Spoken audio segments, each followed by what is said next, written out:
Hello. Something that we are all required to do is have the ability to read and understand different texts effectively and to understand the ideas that they raise.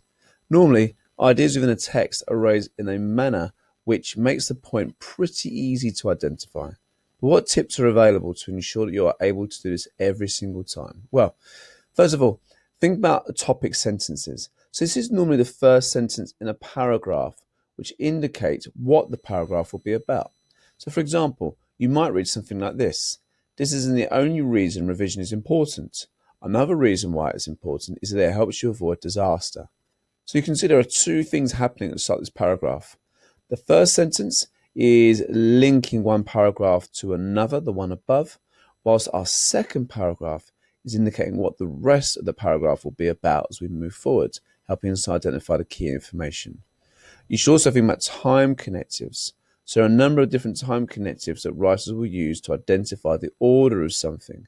So this could be words such as firstly, secondly, thirdly, finally, etc. You may also see time connectives which relate to time of day. So in the morning, later that day, before I went to bed. We should also think about connectives which move things on. So things such as next, secondly, later on, before long, at that point. We can think about connectives which end sentences as well. So finally, in the end, eventually. And think about ones that can also be introduced to interrupt or create surprise. So suddenly, all of a sudden, in the blink of an eye, within seconds. You should also, as a good piece of advice when thinking about trying to identify the main evidence, main ideas, is after reading a paragraph, ask yourself, well, what point is the author making in this passage? And perhaps even ask the following. So who? So who does this passage discuss? Is it a person or a group of people? When? Does the information contain a reference to time?